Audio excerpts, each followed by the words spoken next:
nature. It is all around us. But do we really know it?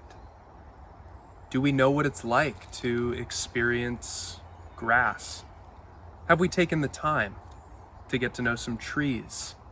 Are we one with the flora and the fauna? Or has society separated us from our primordial origins? Today, I seek to reconnect. I'm getting out of LA and into the nature. I'm going to smell the acorns again. I'm going to scamper with the squirrels. I'm going to soar with the pigeons. Come along with me and let's feel the worth of Mother Earth.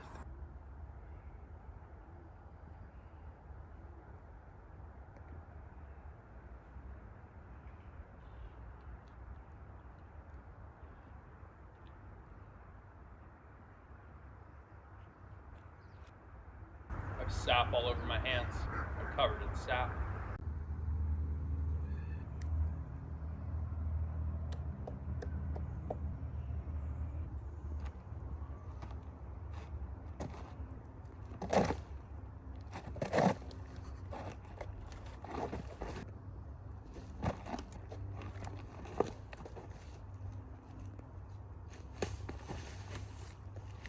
This is a tree. This is an oak tree. Actually might be a cedar. This actually might be a pine tree, but it's a tree. And trees are amazing things. You know, a lot of people in LA, they don't really know about trees. They think that trees are just tall things with palms that grow out of little squares in the sidewalk. But that's simply not true. Trees are life givers. Trees have roots that go deep into our earth. Trees are essential. Trees give off all of the carbon dioxide that we need as humans. And they in turn suck up all of the oxygen so that we're not poisoned by it. It's an amazing process. It's the circle of life. A lot of people in LA, they think that you need to go to Whole Foods to get whole foods. These are people that have never heard of sap. You see this right here? This is sap. To the concrete city dweller, this may look like a monstrosity. It is sticky, it's ooey, it's gooey, it gets on everything. I like to call this little bad boy right here nature's orange juice.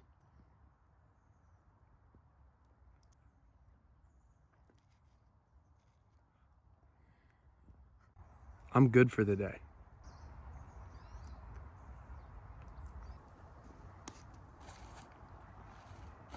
Oh my God. I cannot believe we've gotten this lucky. Going out into nature, experiencing the jungles. You always come across things that wow you, but this is a special piece of history. This is a Native American teepee. Judging by the woodwork here, all this teepee was constructed by Navajo Indians in about the year 1291.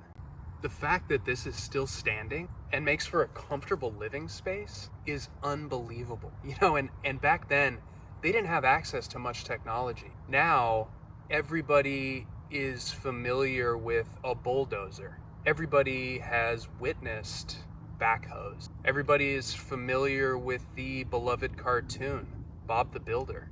But back in the Indian times, something like this by hand would only take them 3 to 4 weeks to construct. And it could be lived in really until a big storm hit, at which point it would collapse entirely.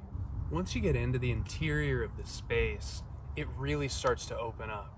You start to understand how an entire family's life could take place in here. They may cook their food over here. They may fashion tools over in this area. The children could sleep here. The adults over in this larger wing of the teepee. Oh my God. Tools. Axe.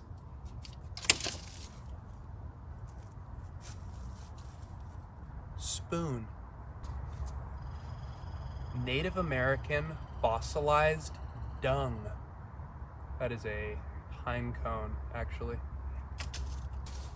A washboard for cooking, cleaning things, the setting of objects. Invaluable. Spear used to hunt bison, woolly mammoths, saber-toothed cats, mayhaps. Lethal. Well guys, we're on our way down to the beach, and as you can see here, we have encountered a cliff of sorts, a precipice, a drop-off.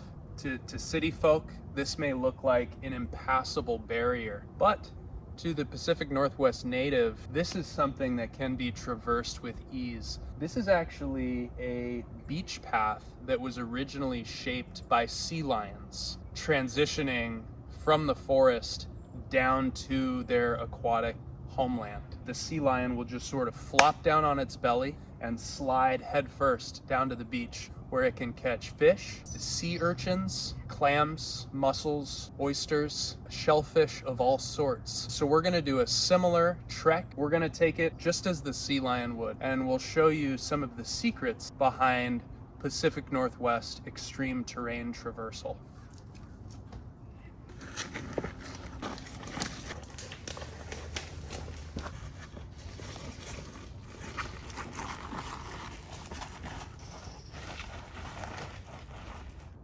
Piece of cake. No freaking way.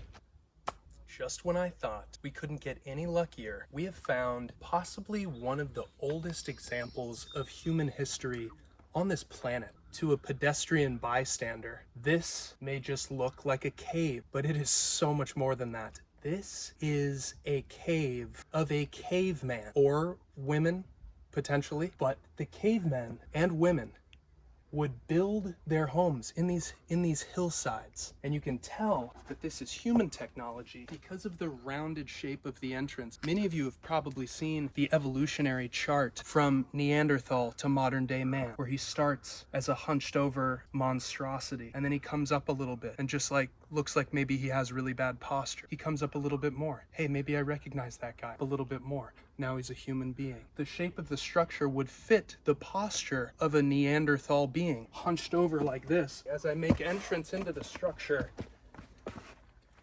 I fit perfectly. What you see me in now is a traditional caveman perching position. The cavemen were trappers. They were lurers. They were masturbators. They would bring in all sorts of dinosaur by laying raw meat, shellfish, dead animals of any kind, anything that would bring in a wary triceratops, a small herd of Deinonychuses, maybe a velociraptor or two for lunch. They would leave the bait at the bottom of the hill. The caveman would then leap down and attack it and kill it, and then eat it. That is how the cavemen, who lacked the brain cells of the modern man, would take out such ferocious beasts that to some would seem unconquerable. As you can see here, the way the path goes downwards, it allows for easy access for the caveman to get at his prey, attacking with stealth, with speed, and with lethalness. We have uncovered a piece of caveman culture. Cave painting, possibly the most noticeable form of art and communication between the men of the caves. This is beyond enlightening. This gives us a glimpse into the first forms of human life. What were they trying to convey? Terror? Shock? Running for your life against a beast 10 times your size with tiny arms, Tyrannosaurus Rex? Or is it supposed to be a joke? Is it humor? What does this remind you of? Does it look like a Simpsons character? Were the caveman aware of cartoons and satire and multi-season award-winning TV shows? We may never know. Thank you for joining me on this fantastical adventure today. I hope you learned something. I know I sure did. I hope you were inspired to befriend some foliage, or to look into your own ancestry and find out if maybe your great great grandparents were cave people.